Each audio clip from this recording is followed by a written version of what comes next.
Well, it's personal between me and you, and I'm going to do you some serious harm, you big stiff idiot. The Untouchable True School Sports Empire proudly presents something the boxing games are missing. Hey, what's going on? It's your boy BT, and I came here to talk some boxing with the thousands of True School Sports subscribers. Now, we're coming to you to talk about that Pro Box TV, Pro Box promotion. Shout out to the fine folks at Pro Box. You know, from the staff like Chris Glover and guys like that to the commentators like Paul Malignaggi, Antonio Tarver, and everybody else included. Just a great show overall. And there was so much to talk about on this show. I just got done watching it. If you guys don't have the Pro Box TV app, I would highly recommend every and all self-respecting boxing fans to get this app because you get great competitive fights, and the app is only $1.99. It really is the best value for money in sports and entertainment. So let's just get that established here on True School Sports. But listen, man, I wanted to talk about the card, man. We'll start off with the last chance tournament fights because there was like 4 fights I watched on the card. 2 of them were from the last chance tournament. For those that don't know, Pro Box Promotions has been doing a tournament called the Last Chance Tournament, where they take fighters who have, lost a lot of fights or been cut by the promoters, and they put them on a bracket style tournament, and the winner of the fight gets $50,000 and a contract to sign with Pro Box Promotions if they show in the tournament. And it's been really good. The fights have been pretty good so far, but I really think tonight's fights were the best of the bunch so far, and it was really highlighted tonight by what I believe is a Fight of the Year candidate between Kendall Castaneda, one of San Antonio's very own. He took on one of St. Petersburg's very own, Josiah Fernandez, the southpaw. Now, we live in an age in boxing where fighters are so concerned about protecting that undefeated record, protecting like that. Oh, this is a fight tonight where both guys coming in had 9 combined losses and 3 draws combined. So, neither one of these guys had a pretty record. Kendall Castaneda was 18-5 coming in. He lost 4 of his last 5. Joseph Hernandez, he lost just 2 fights ago. He's lost once within his last 5 fights himself. So not pretty records, but man, this fight right here, much like last weekend's fight with Isaac Chamberlain and Chris Billman-Smith, was another great reminder of what boxing is truly all about. Because first and foremost, just getting into the fight, you have Kendall Castaneda, who's more of a pressure fighter, taking on Joseph Fernandez, who's more of like a southpaw, a southpaw who likes to stay on the outside and is very much about clean punching. In preparation for this fight, Joseph Fernandez, being that he's from St. Petersburg, got in a lot of sparring with welterweight champion Keith one-time Thurman. So he was very prepared for this fight. And it's crazy because in his fight before this against the guy he fought, Wang, he won, but I wasn't overly impressed with Joseph Fernandez. And in this fight, he boxed a really good fight.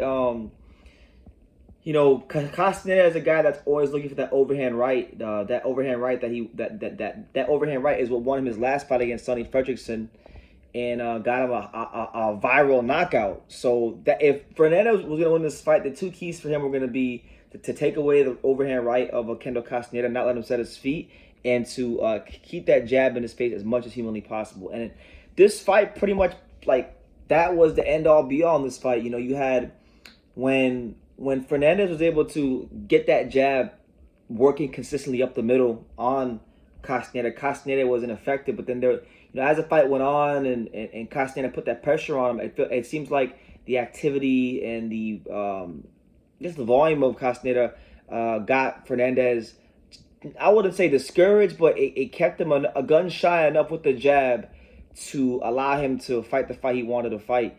And it all culminated in round number 9 when, the previous couple of rounds, Fernandez had put together some really good rounds with the jab, mixing in the hook, things like that. And then Castaneda came over the top, hit him with a big overhand right, and had this guy hurt and knocked him halfway across the ring. And the crazy thing was that somehow with all these punches that Kendall Castaneda landed on Joseph Fernandez, he didn't go down. And I thought that was going to be the difference in the fight. I thought that was going to be a draw, and he didn't go down. And that's the crazy part. And round 9, for those who had the Pro Box TV app and didn't catch the fight, And if you have the Pro Box TV, if you don't have the Pro Box TV app, if they put out a video about this fight, like with the footage, I would highly recommend you watch this fight from start to finish. I watch a lot of boxing, undercards and all. This was one of the best fights boxing produced all year. It was a great style clash between a guy who's a great pressure, a guy who's a pressure fighter, and a guy who's a southpaw, boxer. And even though Fernandez lost the fight, I think Fernandez actually looked better in defeat than he did in victory his last fight, which is crazy to say. But the real story about all this, guys, is this, right? We live in an era where, you post Mayweather, you have a lot of fighters that are hell bent on protecting the record for good, bad, or indifferent. That owes everything. You have a guy like Kendall Castaneda, who I actually seen fight live this past December on the Gilberto Ramirez Unies Gonzalez undercard. He fought Golden Boy prospect Raul Coriel, and he got stopped. Castaneda is a guy that has been used routinely for up-and-coming prospects to pad their records. Guys like Raul Coriel, who I just mentioned, guys like Josue Vargas, Jose Zepeda, Yomar Alamo. He actually fought Yomar Alamo to a majority decision loss. So, Kendo Castaneda has had the tools to get over the hump in these fights, but a lot of times, he's taking fights on short notice. Like many boxers, a lot of boxers aren't in the top 1% to where they're making those millions of dollars and hundreds of thousands of dollars to where they can just use that for training expenses and just be a full-time boxer. A lot of these guys have 9-to-5 jobs, and Kendo's no different. Kendo works for FedEx. So what this Pro Box Last Chance tournament has done for guys like him is it's given the guys like him a platform to show what they can really do when they have circumstances in their favor to properly train for fights and not have the deck stacked against them. Because the reality is, in boxing, if you're not an Olympian or if you're not like a promoter's favorite fighter, there's a whole middle ground of boxing that exists where guys are capable and they're world class. Some of them are world class and can probably beat some of the top guys, but because maybe they didn't have the right circumstances or foundational things in order before they turn pro, they don't really get the opportunities that they should get. And when they do get the opportunities, they're with the deck stacked against them. So it's good to see what fighters like a Kendall Castaneda can do when they actually have the right circumstances to train and do things right. I mean, and it's such a great thing because this is a guy, like I said, before his last fight against Fredrickson, this is a guy that had lost 5 straight fights. I want y'all to think about that. We live in a day and age now where you take one loss and people say you ain't shit no more. This guy lost 5 straight fights, 5 of them. And now he lost all of his fights in 2020. He lost all of his fights in 2021. And now in 2022, he's gonna have a chance to get some stability in his career. Fight for the $50,000 check. Contract at Pro Box TV and hopefully some big fights in the future for him if he can get over the hump in the final. But yeah, to me, him along with Isaac Chamberlain are the 2 best stories in boxing over the last couple weeks. Both of them in their own right are 2 reminders of like why we do what we do here on True School Sports and why I love the sport the way I do. Just a great fight. All the credit in the world goes to Joseph Fernandez. He really doesn't have anything to hang his head about because he fought such a really courageous fight, and he fought better. I think he actually raised his game in a fight against Castaneda than he did in his last fight. So I would like to see him fight again, and I hope he continues to develop and gets that world class sparring with guys like Keith One Time Thurman, because that can only make you better. So just overall a great fight.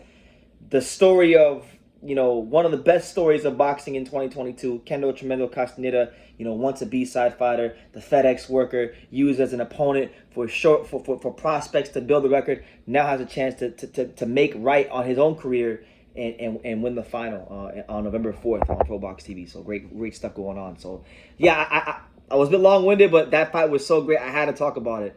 So you had that fight. You had the other fight in the Last Chance tournament wasn't as exciting. You had Michael Dutchover, who was only a fight removed away, or 2 fights removed away from his last loss to Nahir Albright last year.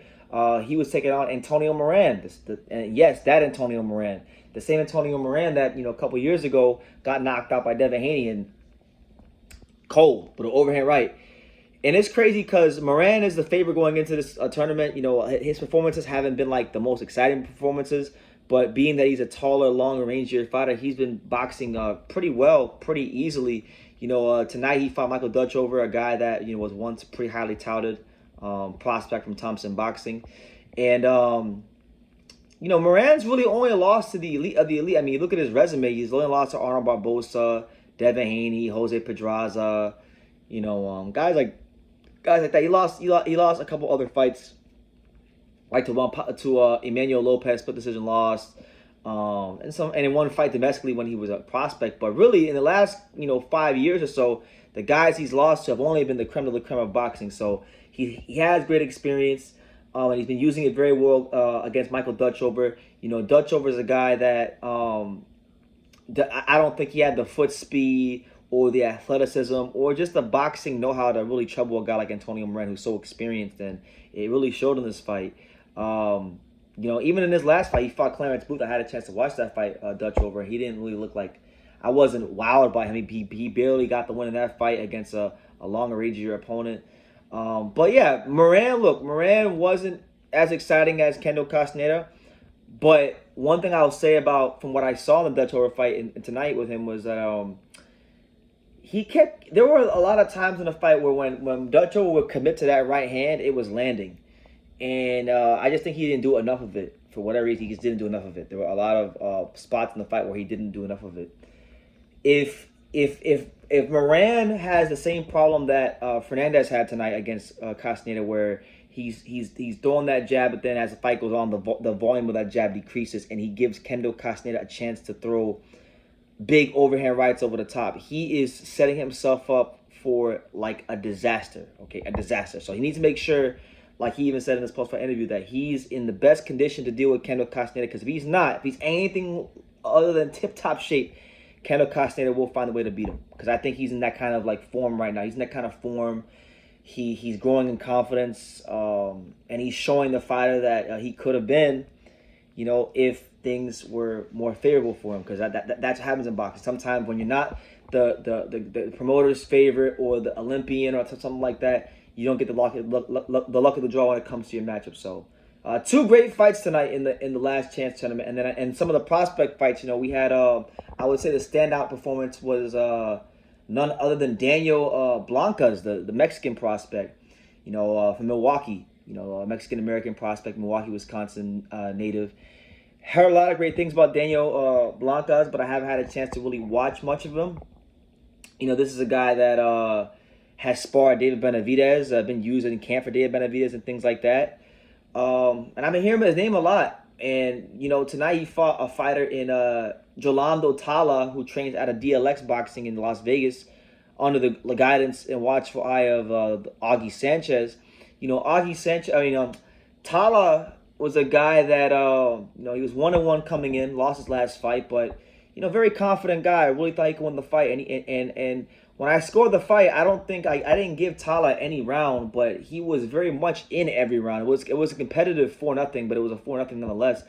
Tala would box well in spots and then slip the punches, but then he would have these lapses to where Blancas would be able to shoot punches down the middle, whether it be the right hand, the uppercut, the left hook.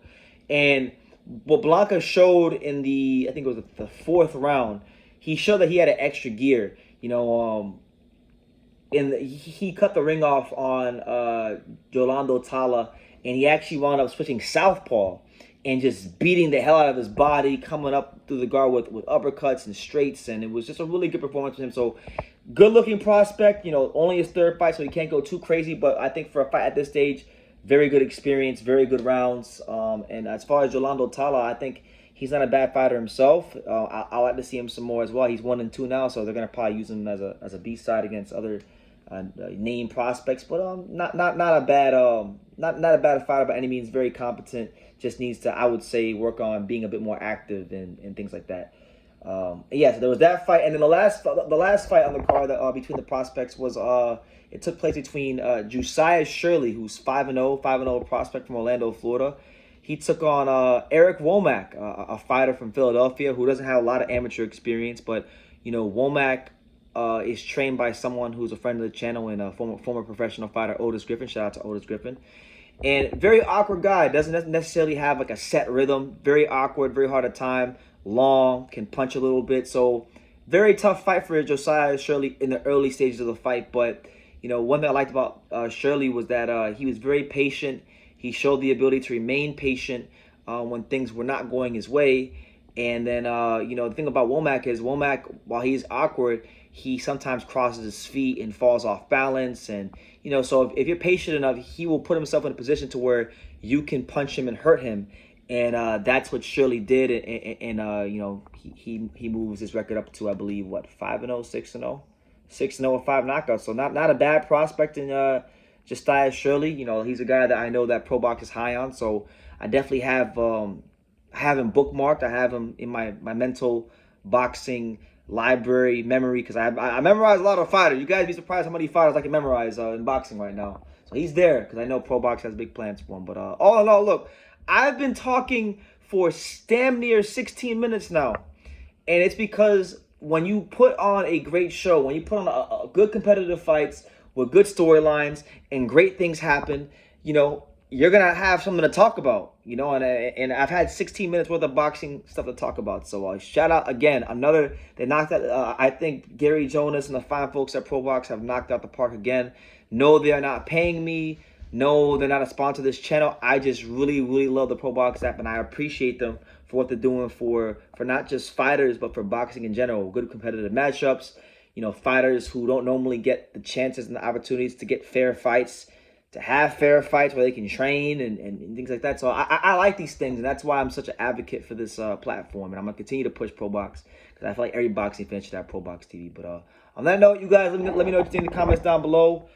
Shout out to Kendall Castaneda, you know, the best story in boxing right now. Let me know what you guys think in the comments down below. Make sure you guys take time to subscribe. And like I say in every single one of these videos, you can love me or you can hate me. But I'm just a kid from Daniel. So until next time, take care.